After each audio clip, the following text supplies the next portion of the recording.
Vadakkanchery central lions ക്ലബിന്റെ ജലയാനം പദ്ധതിയുടെ 6ാം session നീന്തൽ പരിശീലനം ക്ലബ് പ്രസിഡന്റ് സുഭാഷ് പുഴയ്ക്കലിന്റെ അധ്യക്ഷതയിൽ പ്രസിദ്ധ സിനിമാ സഹനടൻ വേണു മച്ചാട് രാംമോഹനന് സ്വിമ്മിംഗ് തൊപ്പി നൽകി ഉദ്ഘാടനം ചെയ്തു. ഉദ്ദേശശുദ്ധി നമ്മൾ വളരെയധികം മാനിക്കണം. കാരണം ജലയാനം ഞങ്ങളൊക്കെ നീന്താൻ പഠിക്കുക എന്നൊക്കെ പറയുമ്പോൾ ഞങ്ങളൊക്കെ പ്രായത്തിൽ ഞാൻ നീന്താൻ പഠിക്കുന്ന ഇതുപോലൊരു അവസരമൊന്നുമില്ല. ഞങ്ങൾക്ക് എവിടെയൊക്കെ വീണു, കുറെ വെള്ളം കുടിച്ച്, കുറെ മൂക്ക് കൂടെ കയറി, കുറെ ആയ കൂടെ കയറി, അങ്ങനെയൊക്കെ കുറെ അപകടങ്ങളൊക്കെ ഉണ്ട്. ഇന്നതല്ല.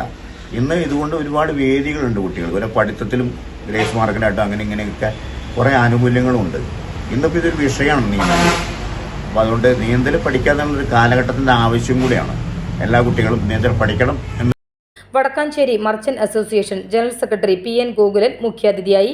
പ്രത്യേകിച്ച് പറയാനുള്ളത്, എല്ലാ വിദ്യകളും ഒരുപാട് കാലം പഠിച്ചാലേ ആ വിദ്യ നമ്മൾ സ്വായത്താവുള്ളൂ. ഈ വിദ്യ എന്ന് പറയുന്നത് വെറും 10 ദിവസം കൊണ്ട് വലിയൊരു വിദ്യ തന്നെയാണ് നിങ്ങൾക്ക് ഈ സെൻട്രൽ ലയൺസ് ക്ലബ്ബ് തരുന്നത്. വേറെ ഏത് കോഴ്സിന് പഠിച്ചാലും 10 ദിവസം കൊണ്ട് ഒരു കോഴ്സ് കംപ്ലീറ്റ് ചെയ്യാൻ പറ്റുക. ക്ലബ് ഖജാൻജി KV വത്സലകുമാർ സ്വാഗതവും, സുഭാഷ് ഏട്ടൻ, വേണുവേട്ടൻ, അതുപോലെ ഗോകുലേട്ടൻ, നീന്തൽ പരിശീലനത്തിനെത്തിയിട്ടുള്ള കുട്ടികളെ, രക്ഷിതാക്കളെ. ഇപ്പൊ നേരത്തെ സുഭാഷ് ഏട്ടൻ പറഞ്ഞു ഈ നീന്തൽ അല്ലെങ്കിൽ ജലയാനത്തിന്റെ പ്രസക്തിയും അതുമായി ബന്ധപ്പെട്ടിട്ടുണ്ടായിരുന്ന വിഷയങ്ങളെ കുറിച്ചിട്ടൊക്കെ സംസാരിച്ചു. ഇപ്പൊ ഏകദേശം 6 വർഷത്തോളമായിട്ട് 700-നോടടുത്ത് കുട്ടികളെ നീന്തൽ പരിശീലിപ്പിച്ചിട്ടുള്ള ഒരു ക്ലബ്ബാണ് Vadakkanchery central lions club. Leo club president Abhijith Simon നന്ദിയും രേഖപ്പെടുത്തി.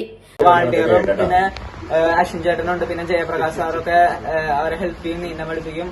അപ്പൊ ജയപ്രകാശ് തൃശൂർ ജില്ലാ അക്വാട്ടിക് അസോസിയേഷൻ വൈസ് പ്രസിഡന്റായ പരിശീലകൻ MV ജയപ്രകാശ് നീന്തലിനെക്കുറിച്ച് വിഷയം അവതരിപ്പിച്ചു.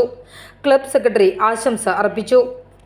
ഇപ്പൊ കഴിഞ്ഞ ബാച്ചിലുണ്ടായ സംഭവം തന്നെ ആയുഷ് അയാളുടെ പേര് അല്ലേ, +2 പഠിക്കുന്നത്.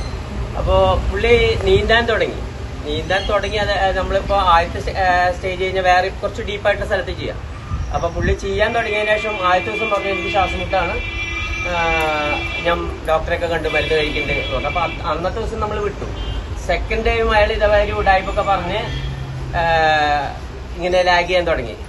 അപ്പൊ ഞാൻ റഫായിട്ട് പറഞ്ഞു, നിനക്ക് ഇവിടെ പറയുമ്പോൾ നമ്മൾ പറയുന്ന പോലെ ചെയ്യാൻ പറ്റുന്നുണ്ടെങ്കിൽ വരണ്ടെന്ന് പറഞ്ഞു.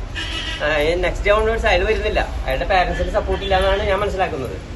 ഞാൻ പറഞ്ഞു വന്നത്, നിങ്ങളുടെ കൂടെ സപ്പോർട്ട്, കുട്ടികളെ സംബന്ധിച്ചിടത്തോളം അവരൊന്ന് സ്റ്റാർട്ട് ചെയ്താല്, അല്ലെങ്കിൽ ചിലപ്പോ ഈ പറഞ്ഞ എന്താ പറയാ, ചെറിയ തോതിൽ വെള്ളം കുടിക്കാം, ചിലപ്പോ ഒന്ന് മുങ്ങാം, പൊങ്ങാം, അതൊക്കെ സ്വാഭാവികമാണ്.